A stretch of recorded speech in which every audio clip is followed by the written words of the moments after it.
झांसी बिहार के शिक्षा मंत्री का जलाया पुतला, रिपोर्ट दर्ज कराने की मांग। झांसी बिहार के शिक्षा मंत्री द्वारा रामचरितमानस और हिंदू संस्कृति की भावनाओं को ठेस पहुंचाने के उद्देश्य से किए गए गलत बयानबाजी से हिंदुओं की भावनाओं को काफी ठेस पहुंचने पर जनाक्रोश फैल रहा है। शनिवार को इलाइट चौराहे पर राष्ट्रभक्त संगठन के राष्ट्रीय अध्यक्ष अंचल अरजरिया के नेतृत्व में दर्जनों लोगों ने बिहार के शिक्षा मंत्री के द्वारा रामचरितमानस पर की गई गलत टिप्पणी पर कड़ी निंदा करते हुए बिहार के मंत्री का पुतला जलाकर आक्रोश व्यक्त किया और जिला प्रशासन को ज्ञापन देकर रिपोर्ट दर्ज कराने की मांग की।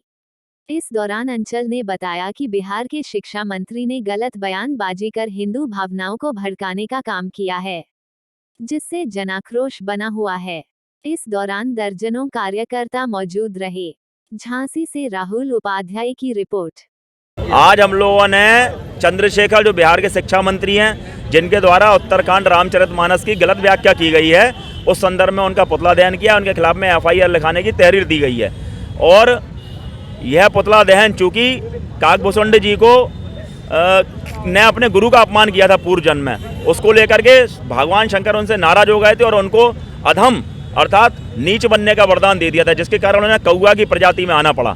और उसकी व्याख्या इस तरह से की गई उनके द्वारा कि गुरु के अपमान को माफ़ नहीं किया और उनके गुरु के द्वारा भगवान भोलेनाथ की स्तुति भी की गई, जो स्तुति है नमामि शमीशान निर्वाण रूपम विभुम व्यापकम ब्रह्म वेद स्वरूपम। ये उनके काकभूषुंड जी के गुरु ने और लिखी है। और काकभूषुंड जी गरुण जी को संवाद में अपनी उस कथा का विवरण बता रहे हैं, जो उत्तराखंड में वो चौपाई है उसका। चूंकि 5वीं पास हैं, पढ़े लिखे हैं नहीं, जानते हैं नहीं, जो रामचरितमानस इस संपूर्ण विश्व को जीवन जीने की कला सिखाता है, उस रामचरितमानस के विषय में ऐसी अभद्र टिप्पणी करना, उन तुलसीदास के विषय में जिनको संतों का सिरमौर माना गया, उनके विषय में इस तरह की टिप्पणी करना निश्चित रूप से बहुत अशोभनीय है। हम मांग करते हैं हिंदू समाज ऐसे लोगों का, ऐसे नेताओं का बहिष्कार करें जो संपूर्ण भारत के विरोध में बोलने का काम करते हैं और इनको चुनाव हराए। मुकदमा तो हम कायम कराएंगे इधर उनके खिलाफ में, और बाकी की जो विधिक कार्रवाई है वो भी राष्ट्रभक्त संगठन करने का काम करेगा।